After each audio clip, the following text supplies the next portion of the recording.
Ladies and gentlemen, non-binary persons, George and Wheezy, the audio performance you are about to enjoy discusses casinos and gambling. We do not recommend gambling with money you cannot afford to lose or that is needed to pay bills. If you have a gambling problem, contact your local problem gambling hotline. If you do not know how to contact your local problem gambling hotline, send an email to help@casinokombat.com. We will find that number for you and provide it to you. Our host's past performances are not indicative of anyone's future results, including his own. All materials presented here are based on actual facts. Names and dates may be changed to protect the innocent and the guilty. Some events unrelated to outcomes may be omitted in the interest of brevity and clarity.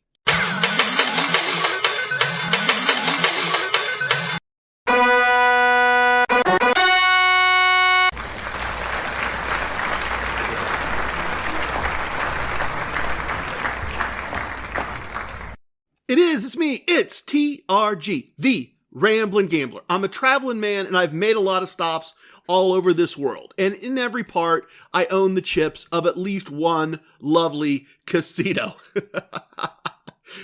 You didn't think I was going to say something else there and get myself in trouble with Mrs. TRG, did you? Did you really? Not going to do it. Wouldn't be prudent. Welcome to episode 109 of our Casino Kombat podcast. Wow, episode 109. If you're new here, if you found this and decided to give us a listen, thank you, and let me give you the basics.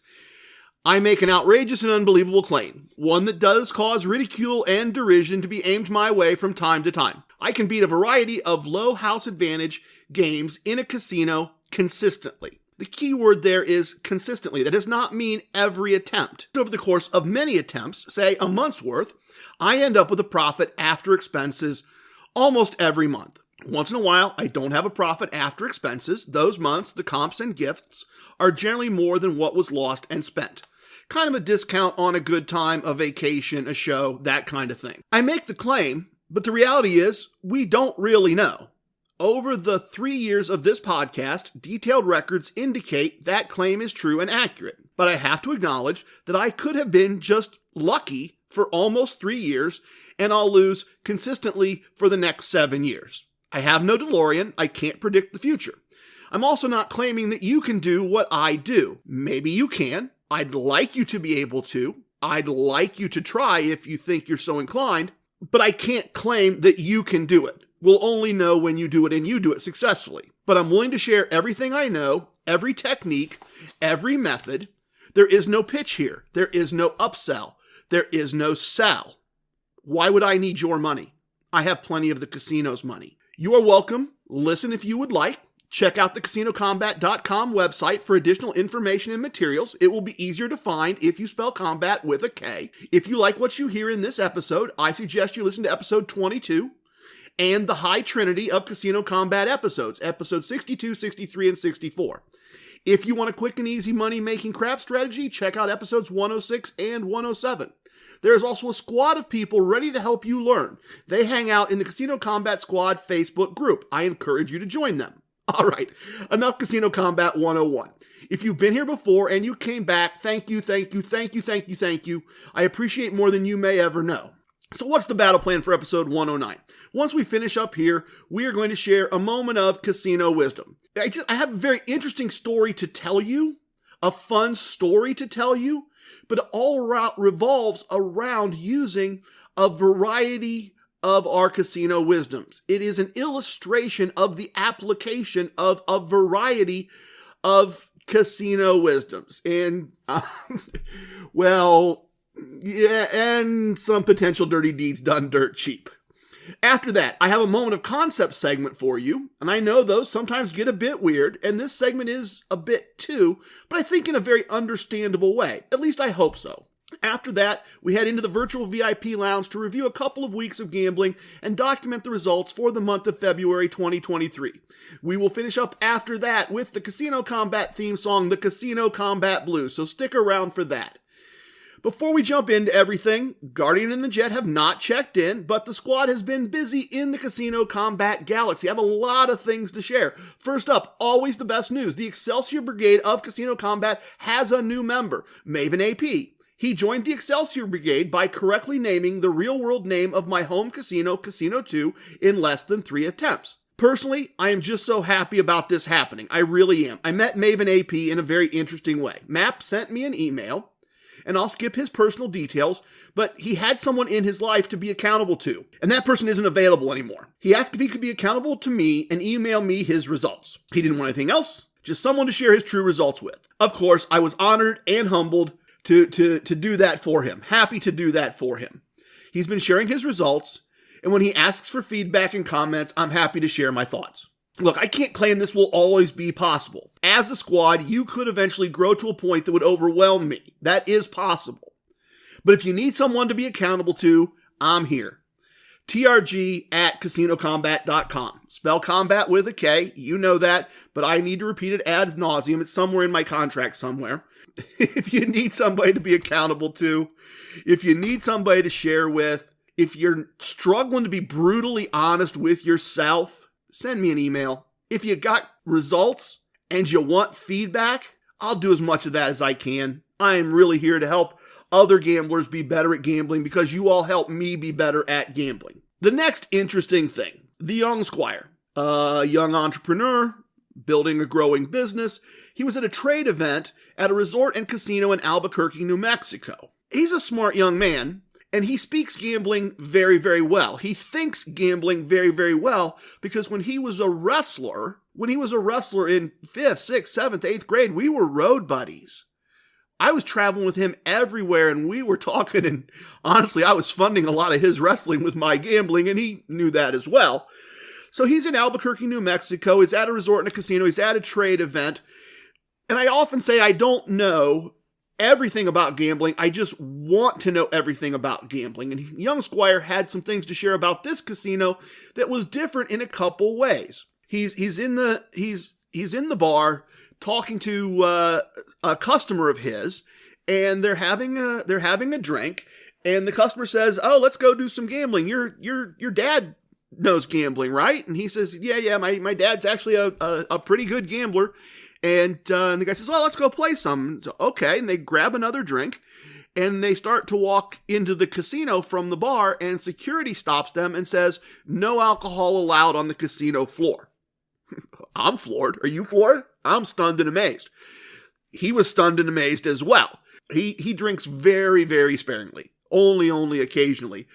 So they finished their drink, they went into play, and they got notified as the cards were being shuffled that this might or might not be the last shoe. They might not even get the entire shoe because the casino closed at 10 p.m. Apparently this casino is open, and I may get this part a little wrong, but from like noon or 1 p.m. till 10 p.m. And maybe that's different on the weekends. He wasn't there on a weekend. But he was stunned by all of this. His knowledge of casinos is such, and you know, if you've listened way back in the beginning, he and I went to Las Vegas and did a whole bunch of fun stuff, including gambling during the pandemic, or as the pandemic was starting to unwind a little bit. So he knows his way around a casino, and he shared with me when he was back home, because he was like, "Dad, can you believe this? Have you ever heard of anything like this?" And I hadn't. So I appreciate him checking in with the squad to kind of share something that I've never run across before. Which kind of brings me to another thought. I think in hindsight, if we look back in early episodes, I kind of projected the idea that I know a lot more about gambling than I do in reality. And I've never gambled outside North America. As this illustrates, as the young Squire experienced, there are casino setups that I've never come across before. VCPD has demonstrated that as well. I know gambling in Atlantic City, New Orleans, Kansas City, St. Louis, Las Vegas, most of it, and a whole big chunk of the Midwest within 2, 3, 4 hours of where I live. And I base my point of view off of that, off of what I know. And I try to acknowledge that, you know, if you're gambling in Singapore, you got stuff to teach me. If you're gambling in Australia, at least in terms of conditions and situations, you got stuff to teach me. I'm learning about gambling on cruise ships, something I've never spent much time paying attention to. And I say learning, I'm finding out about how they treat comps, and I'm figuring out what their table limits are to see if maybe that's a place that I want to expand. But the point being, if I describe to you what I know, and then like VCPD, you show up and the reality doesn't quite match, And you want to be mad, be mad. I'm sorry, love it, hated it, don't matter. Please share with your family and friends. But send me an email and tell me what you know. And not just for my benefit. There are hundreds and hundreds, bordering on thousands of people listening to all of this. So help them. If you see something just doesn't line up, let me know, and then I'll put that out into the world so that we all know. And hopefully other people listening will do that, and you will benefit as well. If without VCPD, I would have rolled into his casino where he lives, ready to, hang out with him and everything else, and then I'd have gone, what the heck is this? What have you got here, VCPD? And that's when the next thing that I want to talk about. VCPD's local casino is an interesting puzzle. He has been sharing a lot of details with me. Kind of details along the lines of what we discussed in our question segment last week. No bubble craps. Not even what I would normally consider a real craps table. In the sense that they have one of these hybrid tables. It's a real table, real dice, but the wagers are made and paid on a console. And when somebody, hits big red and their roll is over, they sit back down at their console and someone else walks up to the table and gets the dice and shoots. And I don't know about VCPD's casino, but I know in some other casinos that have this set up, there's not even a dealer. No dealer. There's just, I don't mean this derogatory, right? Dealers are licensed. Dealers have to know math. Dealers have to prove they know math. And on a craps table, there's 160 some, I don't know, same bet would tell you better than I could. There's more than 160 different wagers.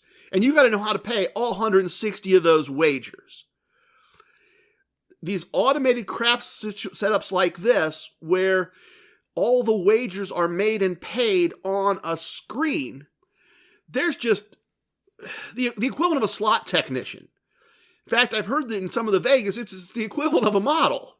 Right? They take a pretty face, and they put someone there, and all their job is to pass the dice back with the stick after the dice are thrown.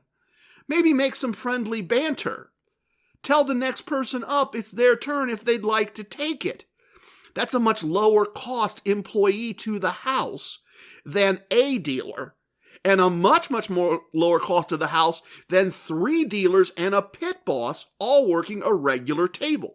So that's VCPD's only craps option. It's a slower game. He tells me that it's always busy. And you can see, I think, that doing TRG4, win more, keep more, on the don't pass line, with the throws timed by a computer, and with the transition time of one person sitting down and another person walking up and the dice getting passed back and forth, that's going to be a long grind. A grind that I think would get you success, but a long grind.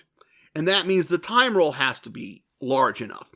Of course, you guessed it, blackjack tables are minimum 25 and 6 to 5 all the time. The Bach tables are rarely open when VCPD is there, and when they are open, it's $50 a hand. High limit blackjack is 3 to 2, but it's always $100 minimum or more, unless you have a really big bankroll. Unless you have a really, really big bankroll, this is a tough nut to crack. I'm not sure exactly, well, I guess I am sure how I'd approach it. I wouldn't like it, and I would be salty about it. It'd be tough to apply my casino wisdoms maybe a little bit. That's a tough one. It's tough to do, to start at tier 1 of the Meta Martingale with $100 minimum. That's $1,000. Then another $2,000. Then another $5,000. And you really need that at least 3 times to even be able to try it. That's a big pile of money to put at risk. And it's hard to believe most of us have that amount of money that we don't need to pay bills or that we can afford to lose. So it'd be tough to do it that way. You could grind it out on the craps table, I think. So the question is there a valid approach to using the Casino Kombat arsenal in this environment?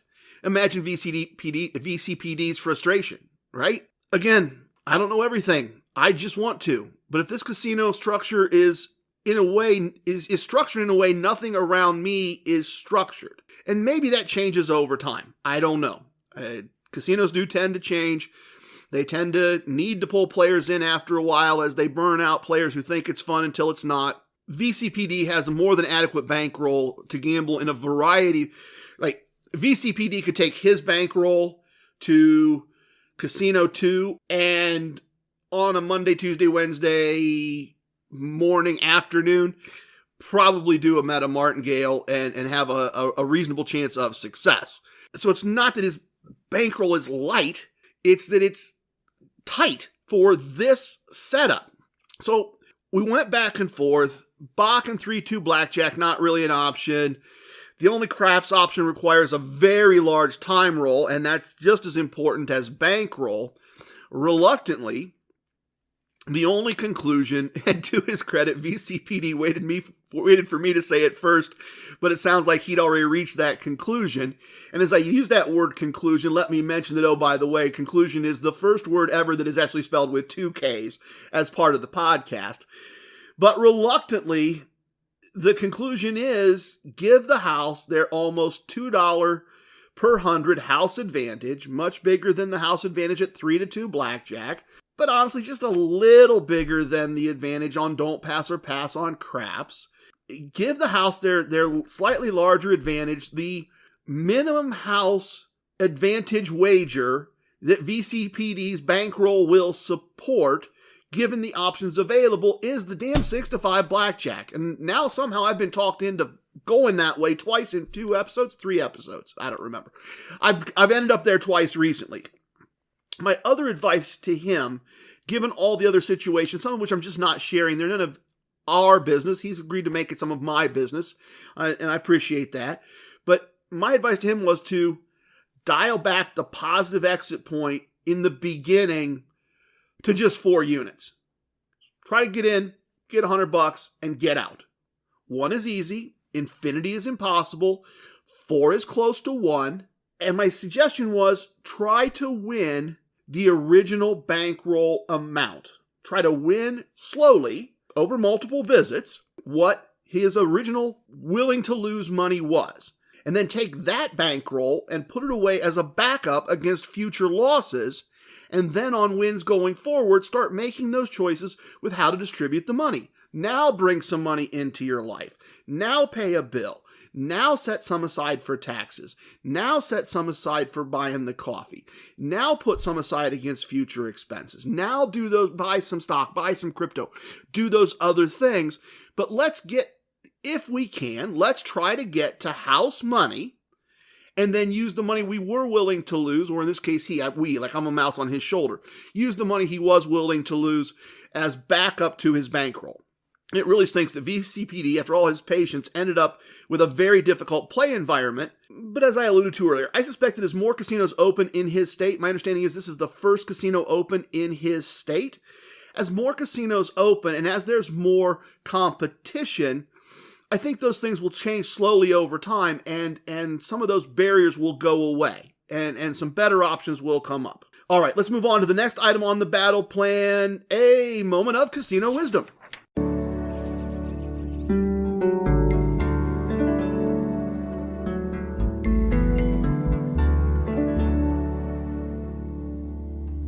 I'll get to the casino wisdoms, plural, more than one wisdoms, 9-10 wisdoms. Had to deal with 9-10 wisdoms to make this all happen. That's okay, I'm a karate man. You're kind of old if you get that reference. We've got multiple wisdoms in play here today, folks. We've got more than one. And this is mostly a story in which a set of wisdoms has been applied, and when we can see the application of additional wisdoms in the future. And I've got a new idea here. Let's say a disguise technique has come into my mind. Not a physical disguise, but a results disguise has come into my mind a little bit, which means we are going to have another Heroes and Crooks dilemma, I suspect, but we will lay that out and let you make choices as you will for yourself.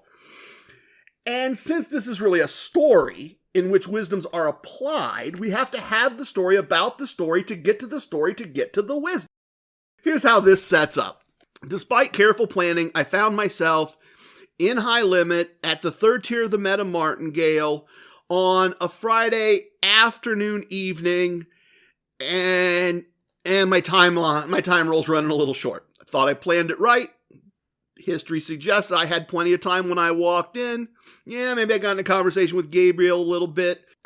My time rolls feeling short. Not that Mrs. TRG would have minded, but we had plans and I didn't want to change the plans. And I really wasn't feeling pressured in the moment. But when I finish up with a nice win and I'm ready to head out, I got lots of chips, right? I got 3 tiers of buy-ins plus the win. So I've got the good chips. I got orange $100,000 chips. I got purple $500 chip. I got a bunch of black $100 chips. I got a bunch of chips.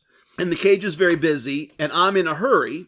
And as I see the line at the cage, I'm thinking, well, I'll be back on Monday. What do I care?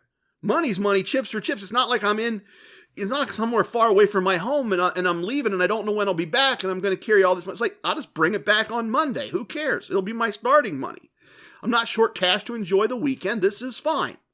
So Monday, I go in and I'm just using those chips as my buy-ins as I go. I ended up at tier 2, so I didn't dig into all the chips.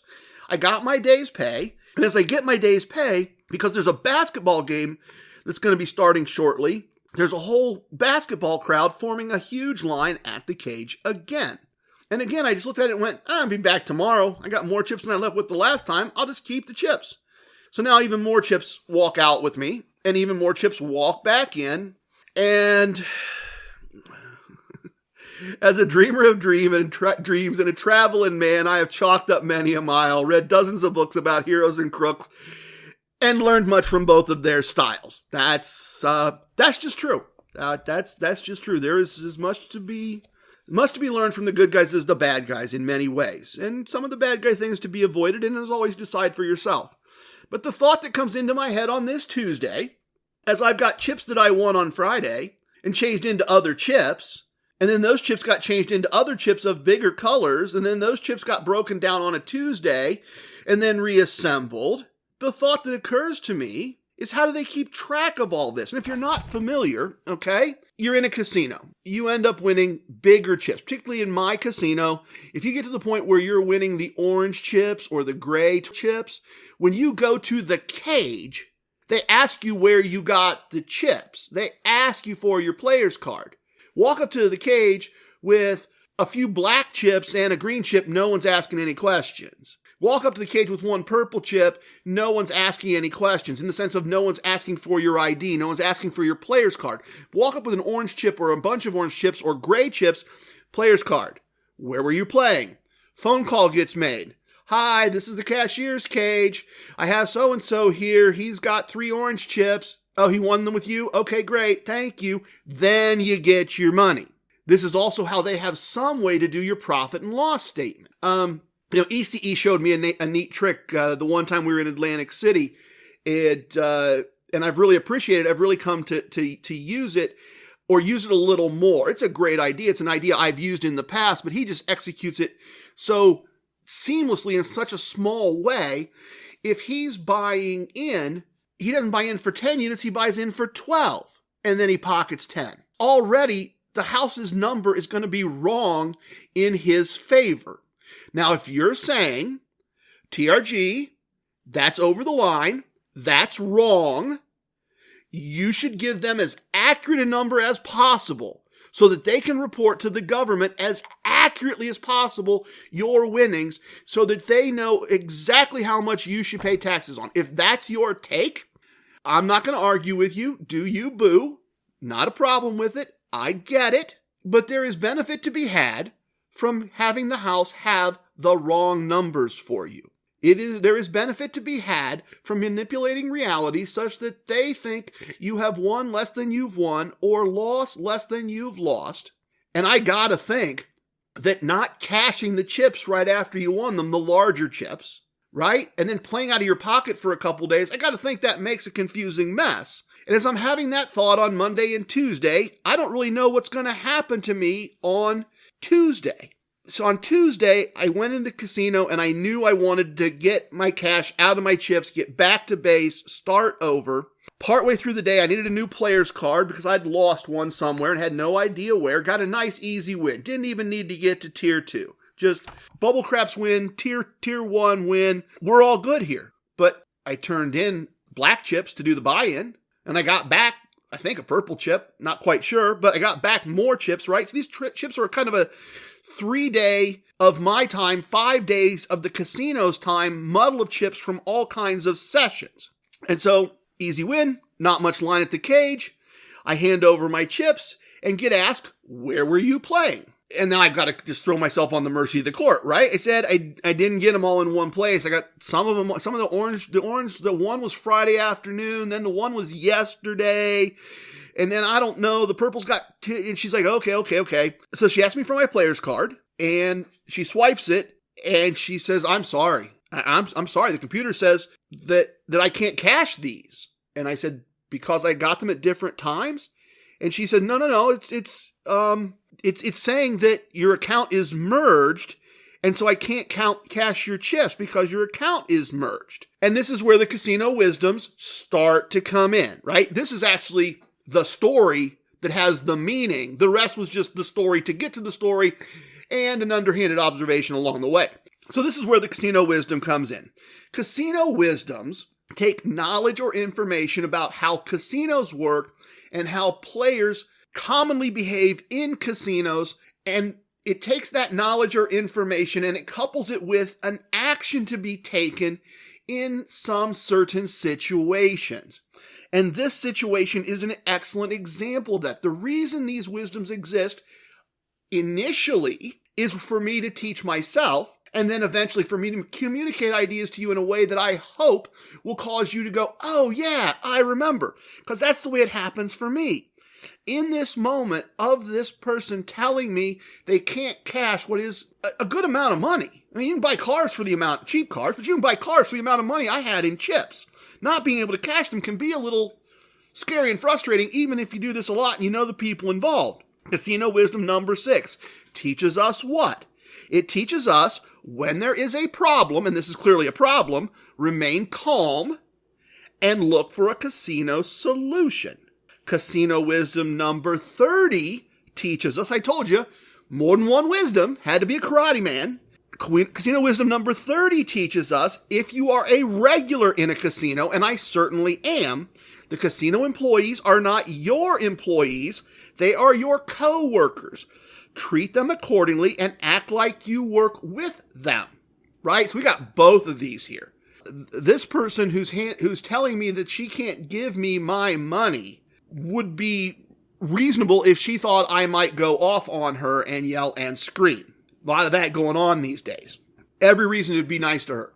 Every reason to treat her like a fellow employee whose rules that our bosses gave us are creating a problem for us to solve, right? That's where we both need to be in our mindset. And it's on me to do that because she can't do that. She can just be professional. I can be professional or not back to her. And obviously, these wisdoms are just instantly in my brain. I'm instantly in that be nice coworker professional mode. This cashier changes my chips to cash a couple of times a week. I need her on my side. It would be easy to be angry. My default is often to be angry when there's a problem cashing thousands of dollars of chips. I was calm. I was reasonable. I was professional. I said, okay, what do I need to do to cash these? And she's feeling bad and she's apologizing like crazy. And I'm saying it's no big deal. It's not a big deal at all. Just tell me what the next step in the process is. Just tell me what I should do next. And so her manager comes over, finishes the transaction, and comes over and says, go to the Players Club and get a new card so this can be solved. And I say, okay, what's the script? What should I say when I get over there? And she says, tell them I need a new card. Okay, I didn't really appreciate her sarcasm, but she's a coworker. She's allowed to react that way. I suspected that would not be enough information to make things go forward. Seems like they need some information, but apply the wisdoms and move forward. So I go to the desk, I use the script provided, I provide my picture ID, and they hand me my new card, and it says, here's your card, Mr. Hernandez. Card says Juan Hernandez, and my player's card number is on it.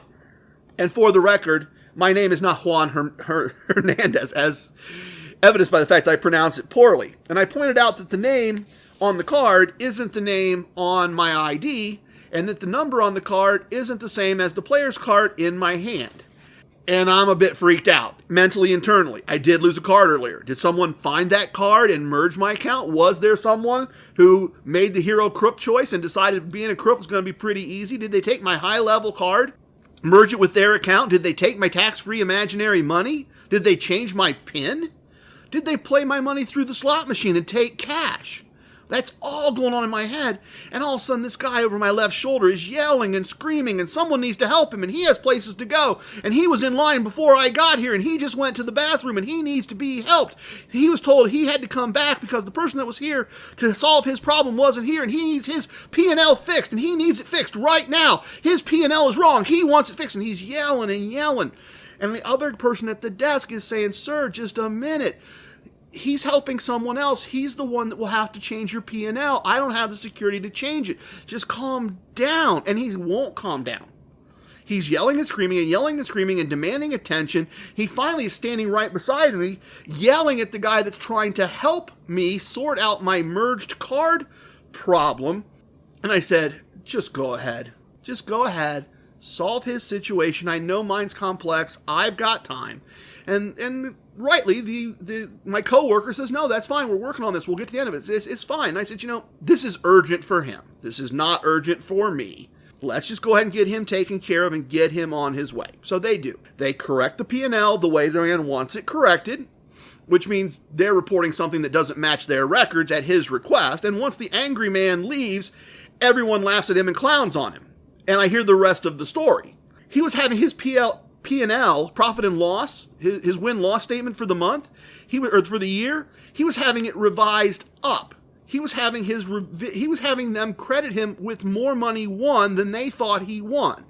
It seems he had just hit a big jackpot right at the end of the year and was convinced the house's numbers were wrong on the low side.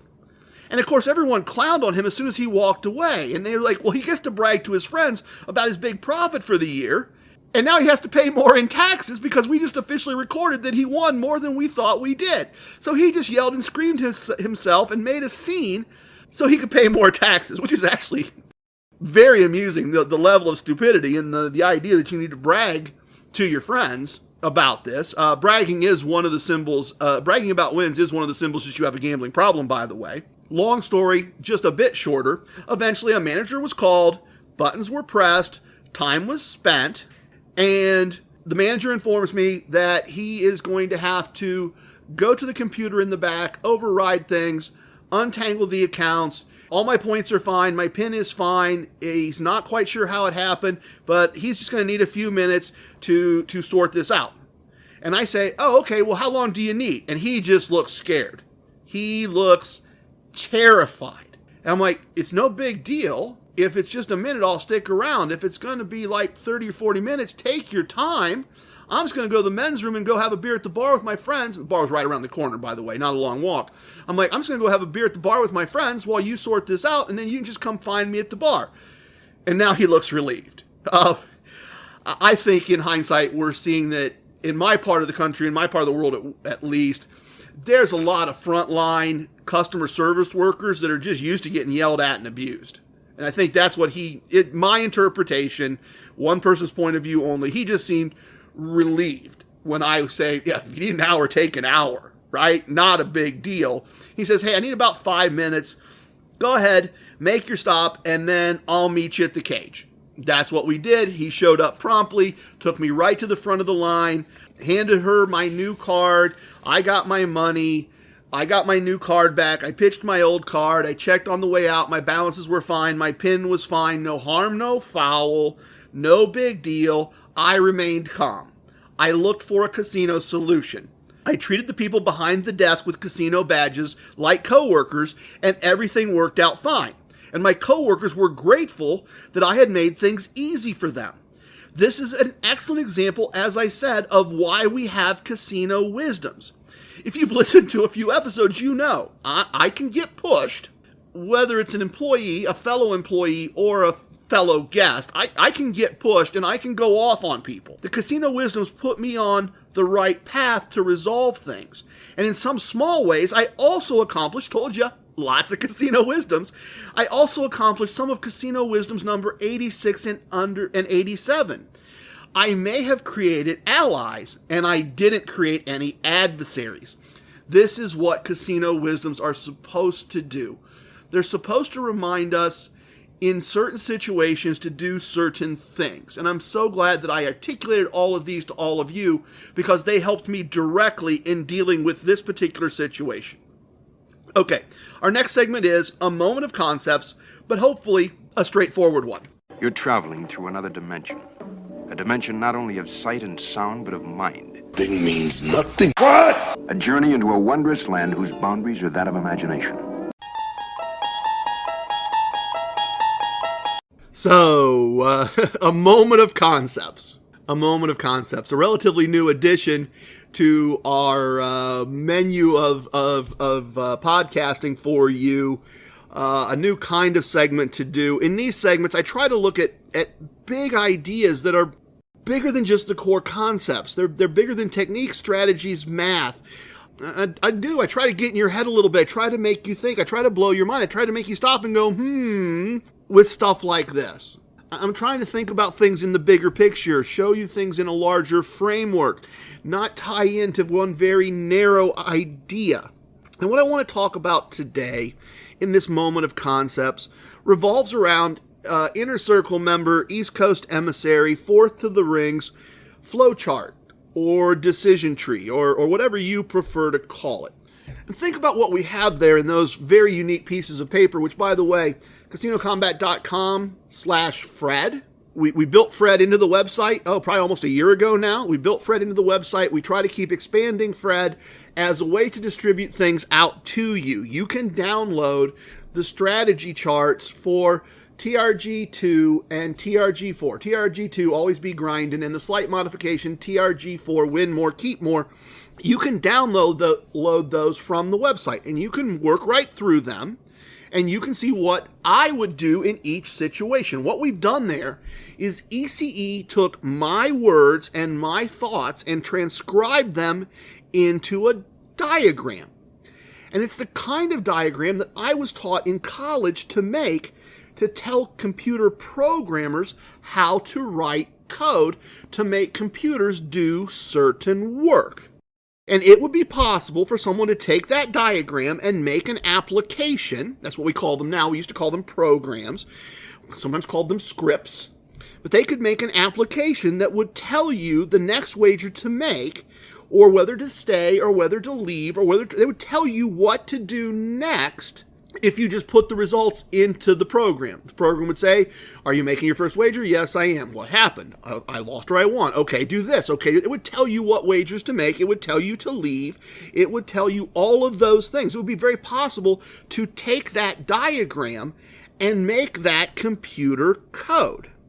It's very, very possible. You could make an AI that would play the way I play in each and every situation. That would be listen to me, never made an AI in my life. And here I sit telling you, it would be very easy to make an AI. But what I know about AIs suggests if you fed them my scripts and you fed them these charts, they'd go, oh. And then you just ask them, I want to play blackjack. And they'd say, how much are you betting? And they'd just take you from there and walk you right through the process as if I was sitting right there telling you what to do. It would be very doable. But it's not really real-world practical. And I want to make this very, very clear. If you're thinking, hey, I know how to code. I know how to make apps. I could just make this app for my phone. Be aware. In most places, there are laws against using a device to win. And not the simple laws, right? Because, not letting you play blackjack when you use your brain to count the cards, that's kind of like breaking a rule or a policy. And the punishment for that is they ask you to leave. In fact, they don't probably ask you to leave. They just tell you you can't play blackjack anymore, right?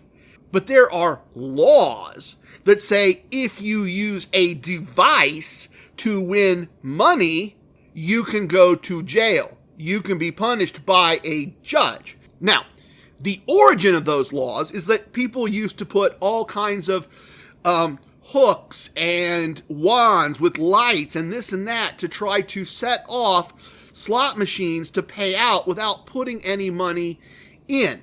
There was a dude way, way, way back that had made a set of custom shoes and a little box that he taped to the small of his back, and the wires ran down his pants and into his shoes and connected to switches, and his big toe on each shoe, one foot would add a number and one shoe would subtract a number, and the box on his back would keep track of the real count in blackjack and then vibrate, whatever you want to call it, against his back to tell him the count.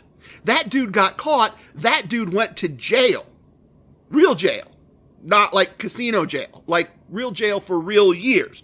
So there are some real reasons why in the real physical world of the casino that having an app that will tell you what bet to make next based on what I've said to you could run into some problem.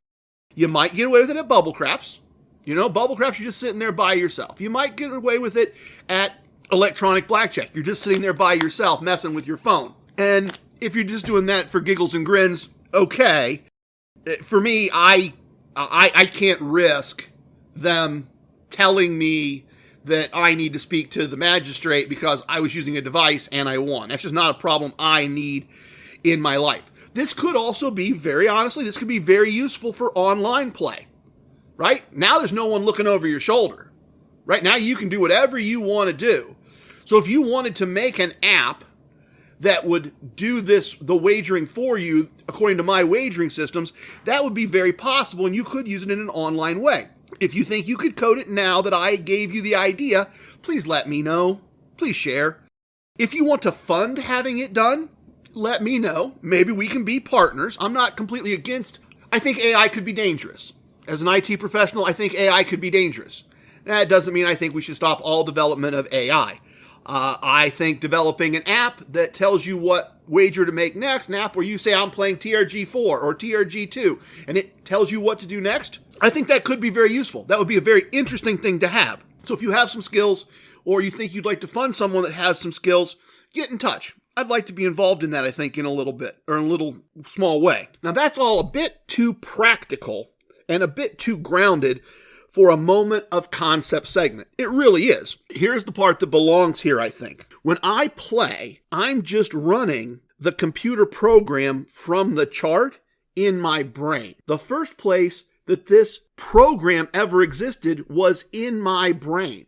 It didn't exist anywhere else. I invented it. I created it. I created it as rules for myself. I created it as behaviors. And then I just repeat and repeat and repeat. But I created that program, if you will. I wrote that program in my head. And I was fearful for a long time that I just didn't have the words to try to explain the program. I just didn't have a way to do that, I didn't think. I was afraid I wasn't up to the challenge. I didn't have the right skills. So finally, in episode 62, I took a shot. I tried to explain it.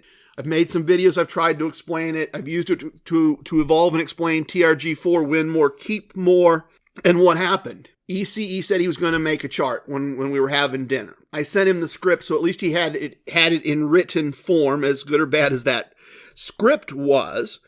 And so now we have a chart, and a chart that you could use, and a chart that you can use if you want to learn these wagering systems. And as I said, when I play, I'm just running the computer program from the chart in my brain. Almost like, from your point of view, it's almost like using the chart as a game board, right? You have the chart, you get the little metal car out of the Monopoly set, you start in the first spot, and then you play the hand, and then what happens tells you where to move the car. And then you do what the car says where it moves, and then you move accordingly.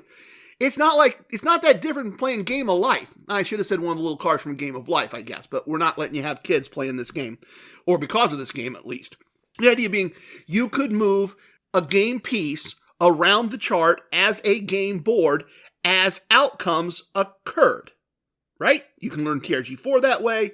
You can learn TRG2, always be grinding that way.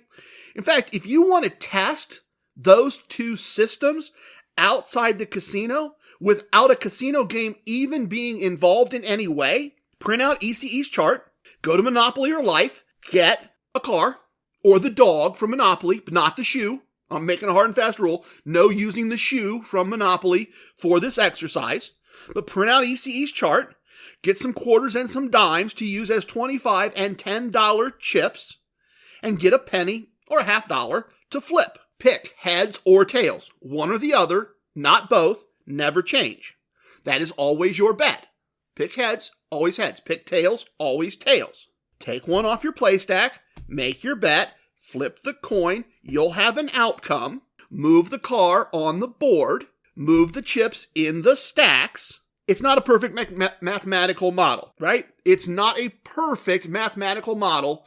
It doesn't perfectly build in the house advantage that exists in blackjack. That part's not there. But this is all pretty damn close. If you want to test, if you want to learn, if you want to teach yourself and you want to learn just the wagering system, you don't want to learn the craps wager yet, or you already know it, or you don't want to learn the blackjack basic strategy yet, you always know it, just test with coin flips. Just do coin flips. Just move things on the board. You can easily learn and test that way. Now hold up, TRG. If you're thinking that, I don't blame you. If you're saying, hold up, TRG, you're telling us this now? Now? Episode 109? Shouldn't this have been like episode 70? Yes, it should have been. It should have been. Oh, it should have been episode 70. But this is reality podcasting. It is. I just thought of this last week. Apologies for not being smarter sooner. It would be nice if I was, but I wasn't. That's the big idea here. In a perfect fictional world, you would meet me somewhere. Maybe pay me a few bucks. I'd put my fingers on your temples, and I'd say, my mind to your mind, my thoughts to your thoughts. And I would copy that program, the script that I run in my brain, to your brain, just the way I would copy a program from one computer to another computer. And you'd be able to do it, and you wouldn't have to learn it from the chart, and you wouldn't have to understand the chart. We could just do that way. But it's not a fictional world. I'm not a Vulcan, so that won't work. So we have to use the primitive tools that we have to transfer that program that I wrote in my brain. We have to use the spoken word. We have to use videos. Same Bet did a great one for TRG4 on his YouTube channel called Same Bet. I've done a video for each of the wagering systems in the TRG Wagering Systems playlist on the Casino Kombat YouTube channel. We have ECE's flowcharts. We have this idea of just playing them like a game board to learn how things work. But what all of that is doing is trying to help you program your brain to run the same program the same way that I run it in my brain. And the next part, the next really cool part, is once you have that program in your brain, once you don't need the flowchart anymore, then like any other computer program, you can make modifications. You can make personal changes to match your play style and the outcomes that you want to reach. That's the big idea. How do we move the program for TRG2 and TRG4 into your brain that you can modify it?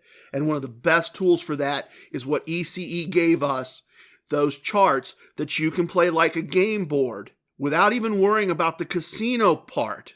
Just put the program into your brain so that it's internal to you, so that you can literally just do the equivalent of mouse click run app, so that you can do that and run that program as at will, switch between programs at will, have all those capabilities at your fingertips, and then as we've seen, you can apply them to a variety of casino wagers. Okay. I did some gambling recently. Join me for a drink in the virtual VIP lounge, and I will share some of that information with you, as well as the results for the week, or the 2 weeks of February, the last 2 weeks of the year 2023. A little bit of the bubbly.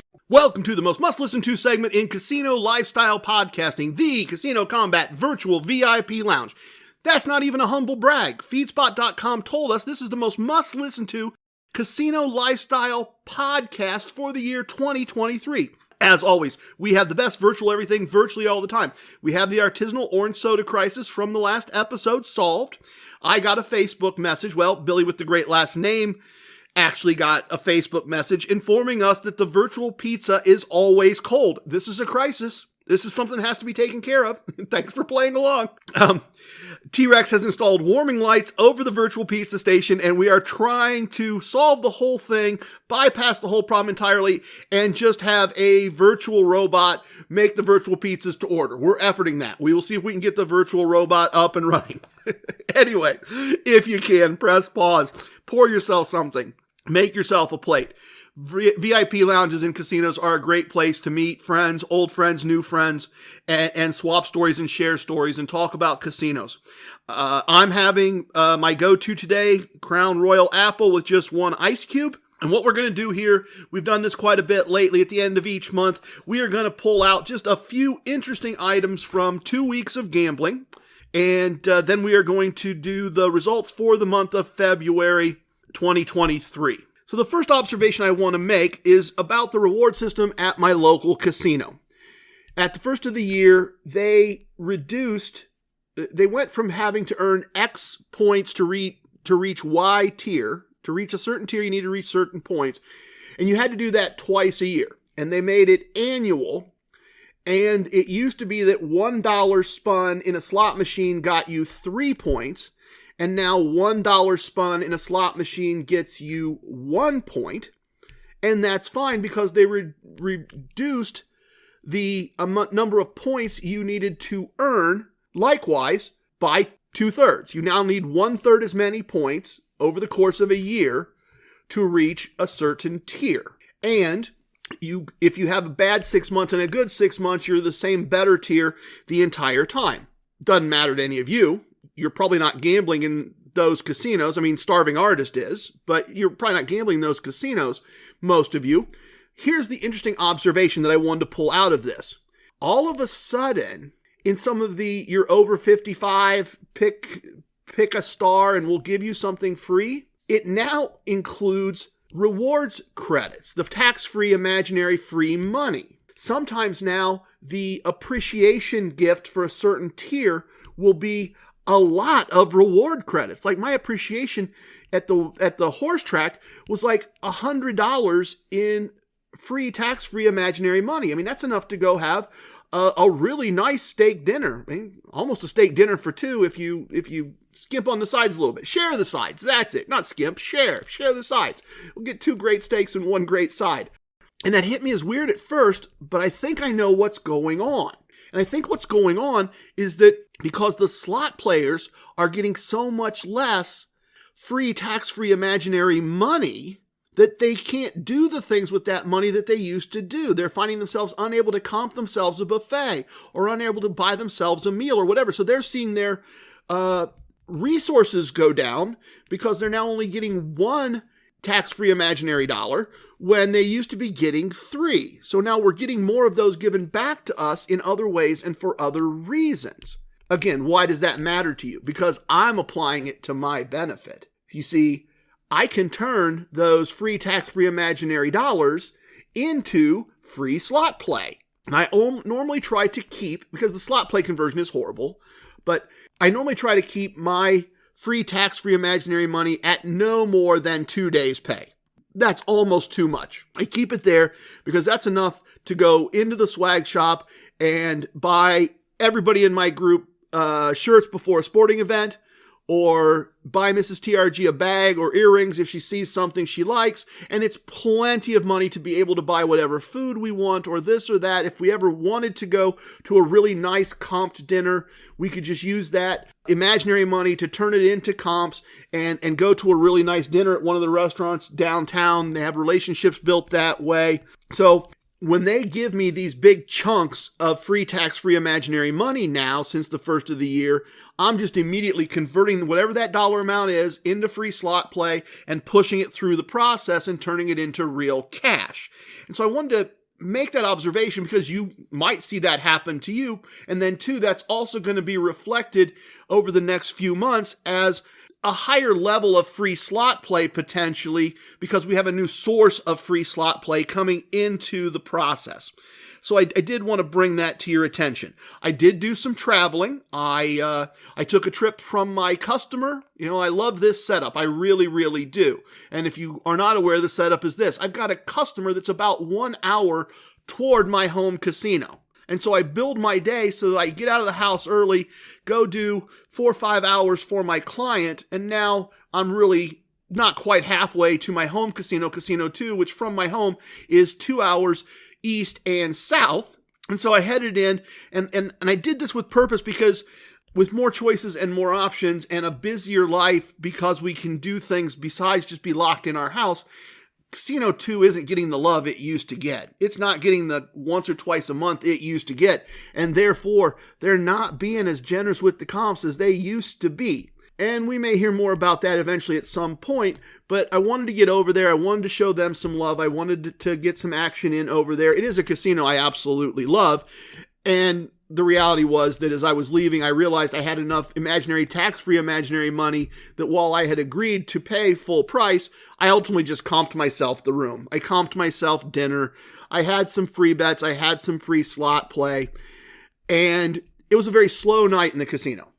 Not a whole lot of tables open for blackjack, and that was fine because there were even less blackjack players than there were tables open.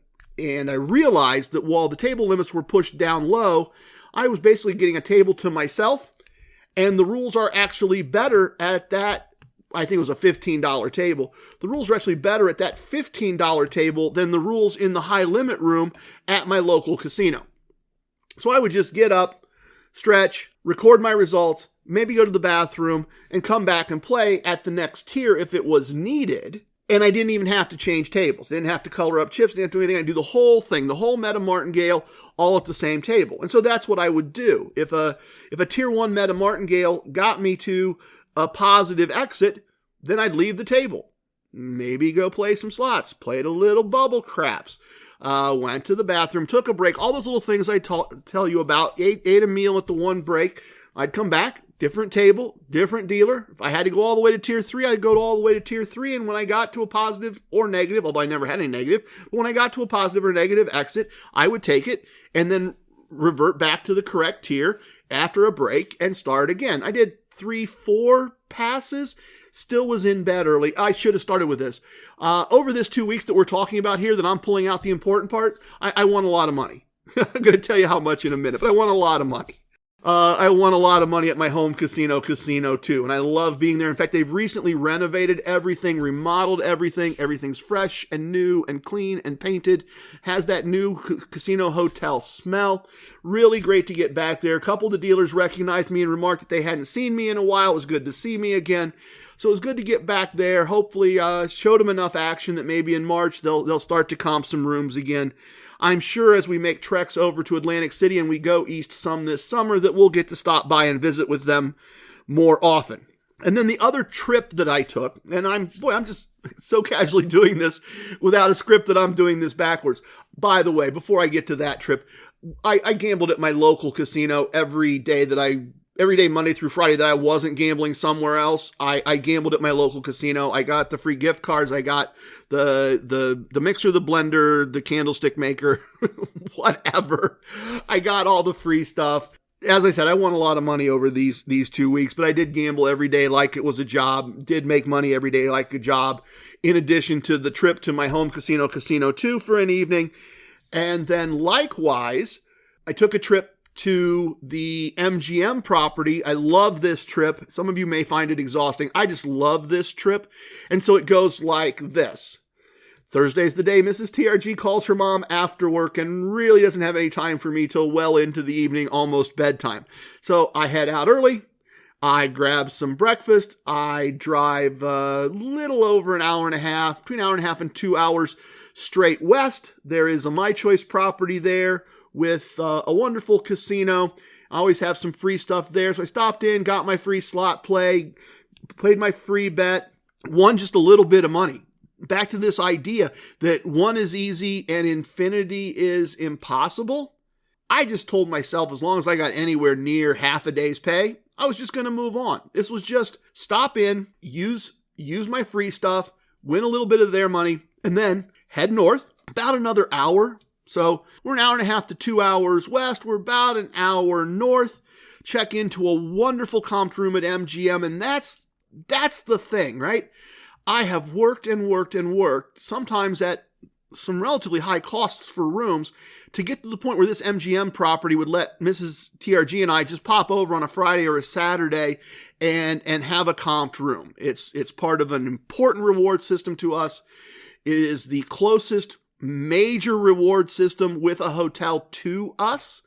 And I guess if I consider MGM and Caesars to be the two big national brands. Sands Corporation's a big brand internationally.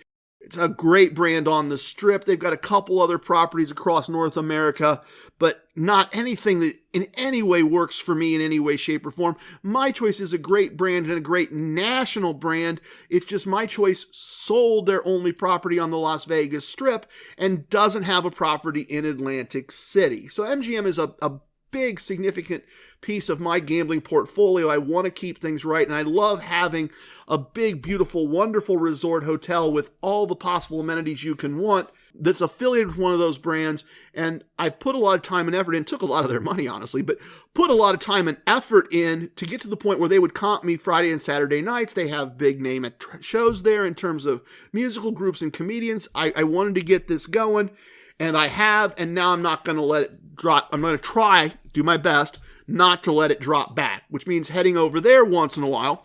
And I did take a bunch of their money again, but that wasn't the fun thing I wanted to pull out. It's a lot of, I played this table, I won, I played this table, I won, I played this slot machine, I lost a little bit. It's not super interesting by current standards, but there was one very, very interesting situation that I want to walk through it with you. And I had to apply in a crookly fashion. Is that a word? I ended up taking the crook route because I didn't see a good way not to, and that is by applying one of our casino wisdoms. So here's the setup. This is the lowest minimum table in the casino, and there are a lot of people who, look, if we had this table at my home casino, Casino 2, if we had this table at Casino 1, these would kind of be toward the high roller end of things. But in this casino, this is the bottom end of things. These are the people with the least resources, and they are heavily betting the pair square. You might remember my good friend Pair Square Doug from the Mirage in Las Vegas. These people were big into the pair square. They had all kinds of theories about when to bet the pair square, how to bet the pair square. And the pair square was going to have to save them because their blackjack play was not going to save them. They were not particularly skilled players. I don't play the pair square. I don't see any reason to play the square. I mean, once in a while, yeah, Pair Square Doug would tell me, oh, it's going to happen, and I'd throw $5 out just to kind of have fun with my buddy Pair Square Doug, but not something I would normally play, not a bet I would normally make. And I never made it. I never even paid any attention to it. And we've been playing for, 15, 20 minutes, and I'm doing okay. And all of a sudden, everybody's cheering. Everybody's happy. They're, look at that, look at that. Somebody had got a perfect pair, which is 2 cards, same color, same suit, and it pays some ridiculous amount of money. I think they made $600 on the payout of that bet. So I'm just sitting there kind of minding my own business, not even realizing at first why everybody's excited. And then I figure out, and then the guy to my right goes, oh, he had it too.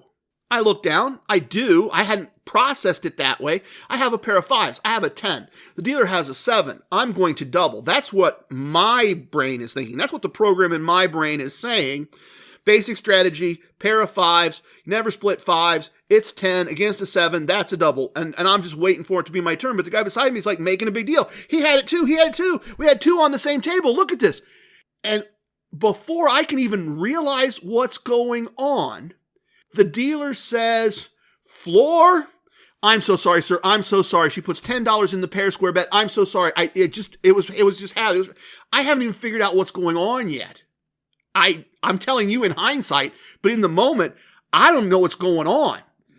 And the floor comes over and she goes, we had a perfect pair here, and I took his bet and I shouldn't have. And he goes, well, go ahead and pay him.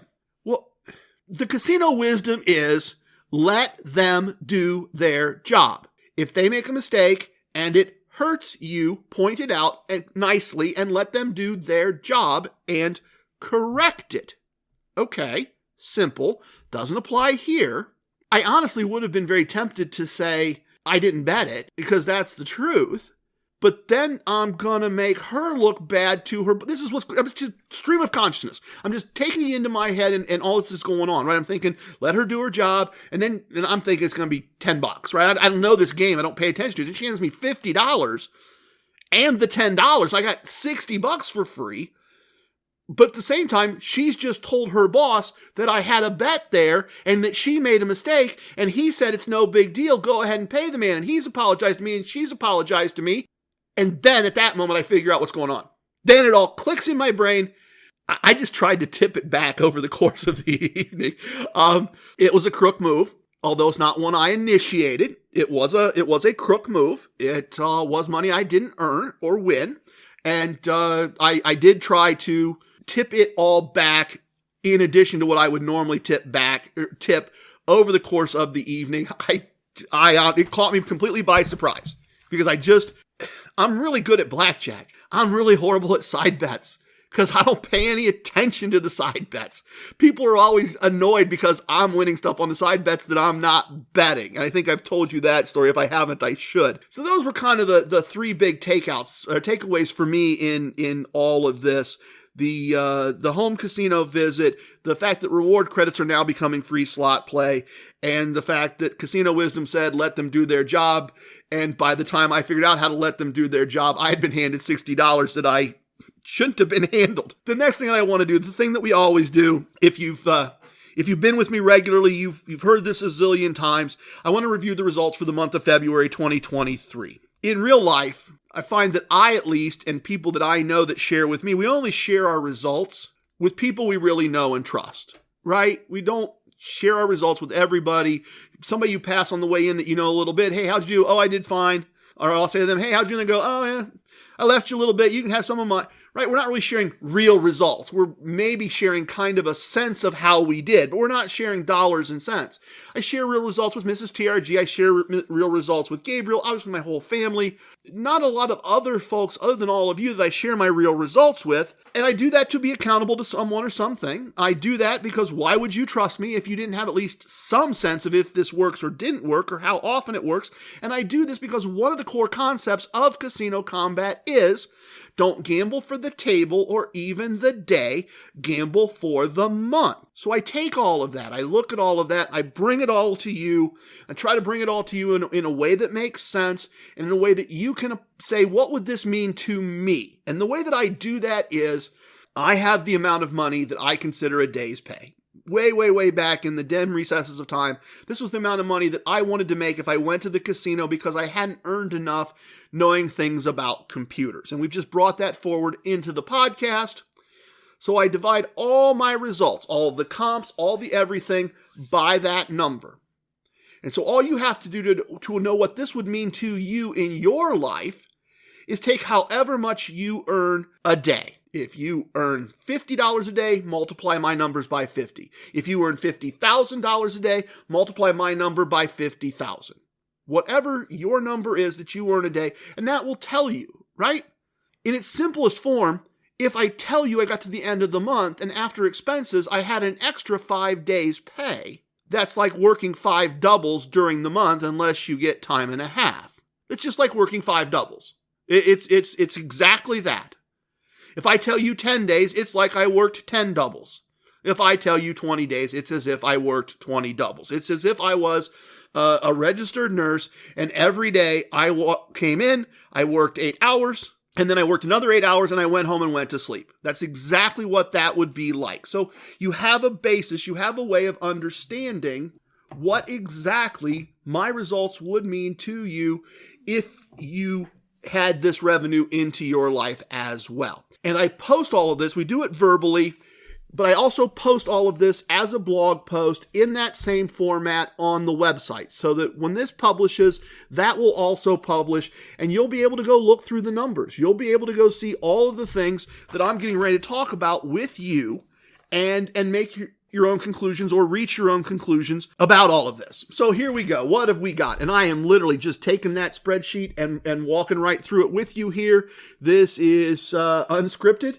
unrehearsed, unpracticed, and only lightly edited. In total, table games, $37.78 on the $1 a day scale from tables. I played 148 blackjack tables. 65 of them were winning tables. 83 of them were losing tables, for a total of $37.57 from playing tables, and that's blackjack tables. So you can see two things here, in my opinion. First, we are seeing that almost all my money comes from blackjack at this point in terms of the tables. Very little of it comes from craps, and that's fine. And we're also seeing here, once again, this is an ugly pattern. This is a very ugly pattern. It's 83 losing tables and 65 winning tables. So how do we have such a large blackjack profit from only 65 winning tables? We have that because of the meta martingale. If these were all just tier 1 tables,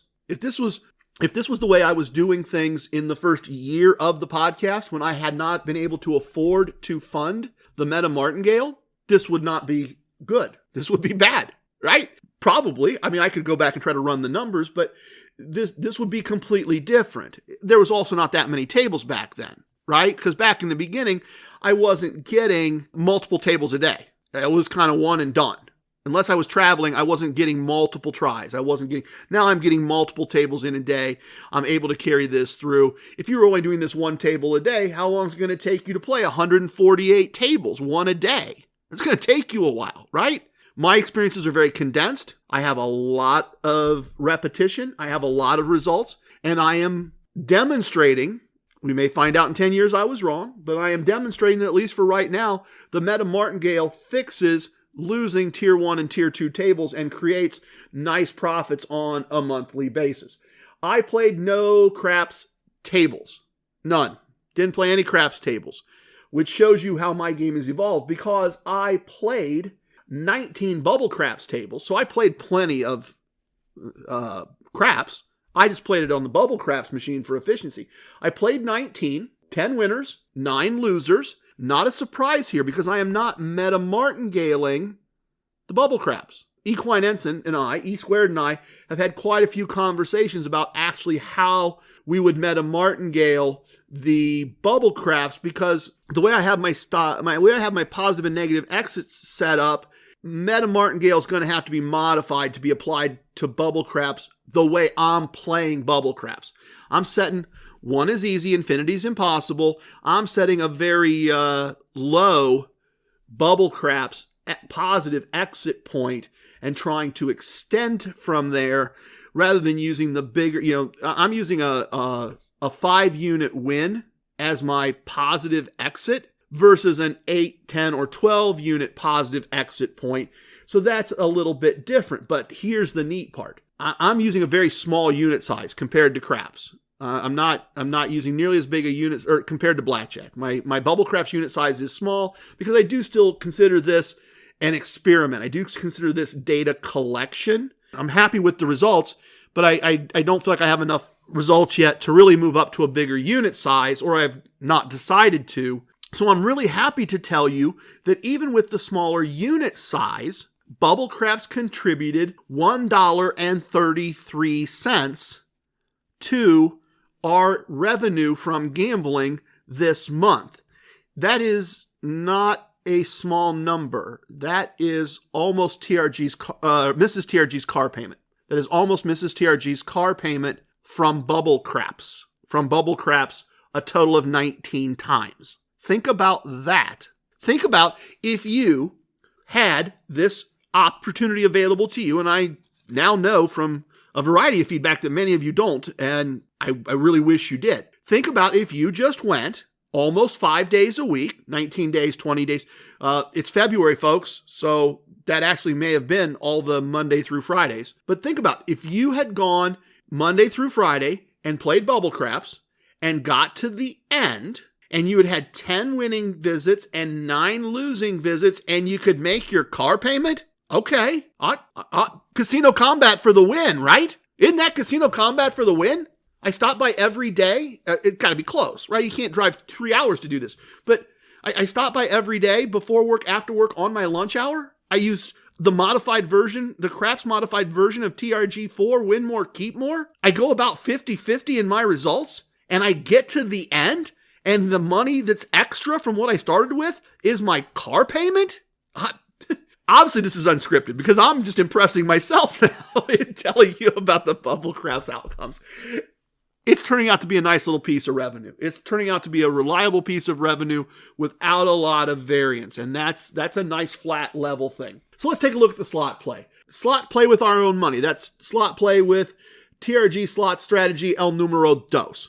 Not so good. Rounding up $1.42. You see the full numbers on the website, but rounding up minus $1.42 lost. Money lost playing with cash.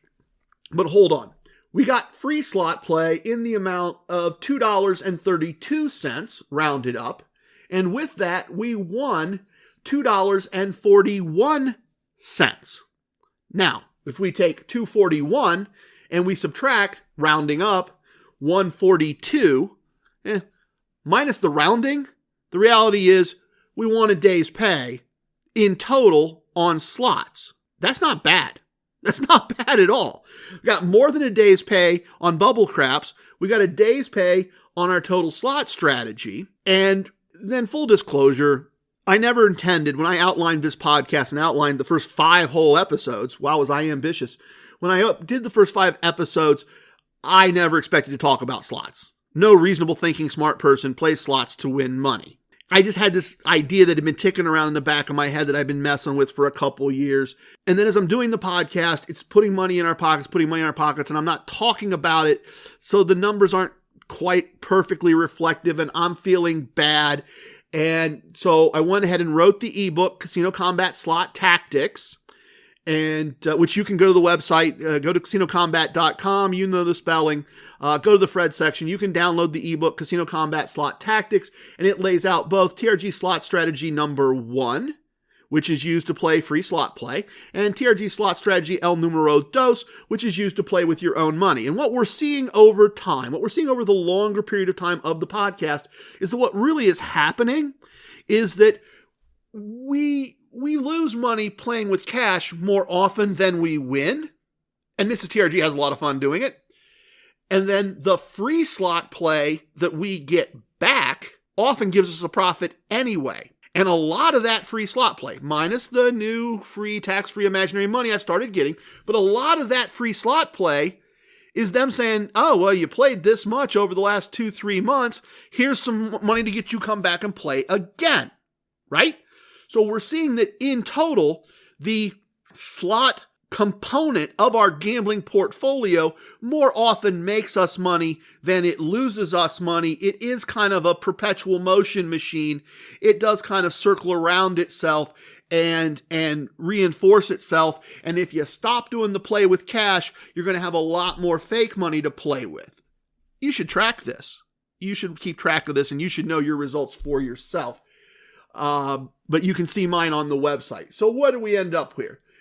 Gambling profit and loss, $38.90, almost 39 days pay in profit from gambling.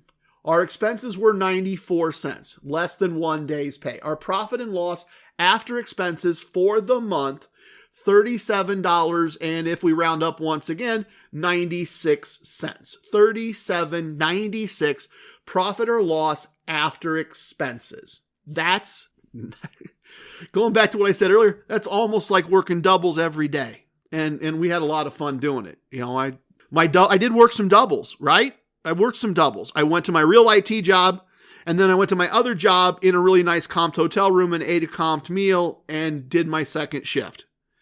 Or I did my second shift by going over to the MGM property. Those are not, I'm not digging ditches. I'm not dealing with bodily fluids. I'm not out in the cold pulling rebar off a trailer. These are not hard doubles to do. Let's walk through the rest of it. Comps. We had $6.45 in comps.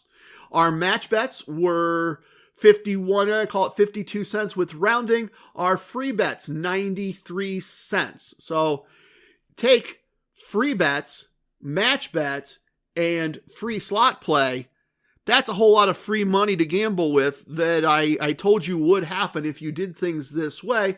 Gifts, a total of $1.38 in gifts. Very, very nice. Very nice month. I did something that, honestly, if you'd have asked me when I started this podcast, if you'd have said to me, was this possible? I'd have told you no.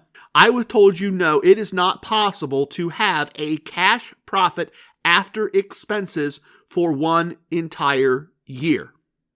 Not possible. No way it's going to happen.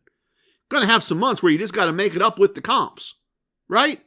He's got to have a little bit there. Comps and gifts, right? $6.45, $1.38, $7, $8, $7. Call it $8.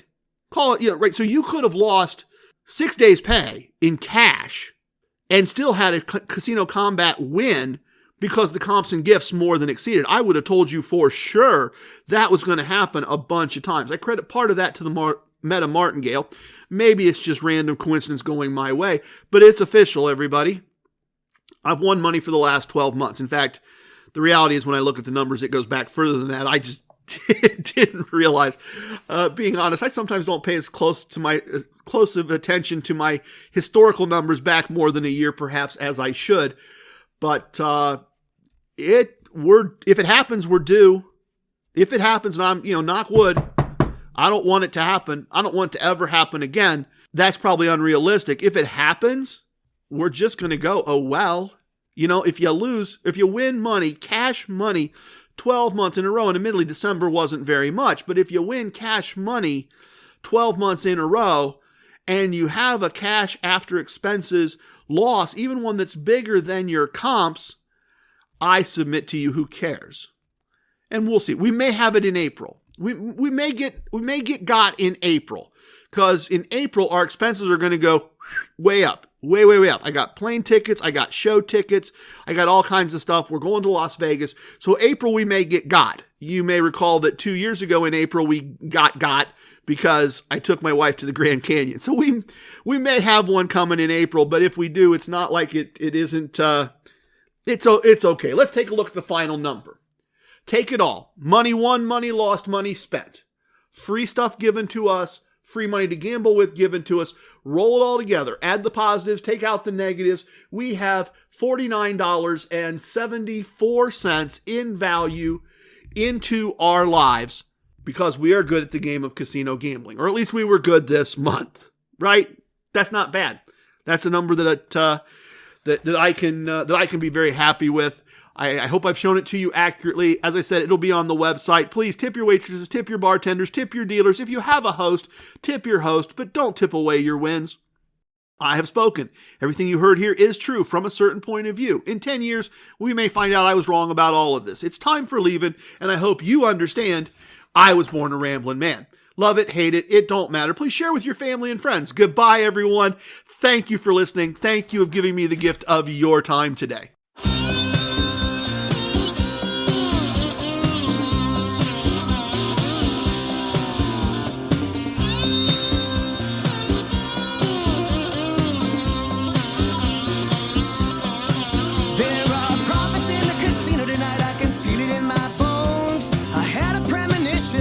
You should probably play alone. I know the house has that advantage, but that's part of the thrill. If we follow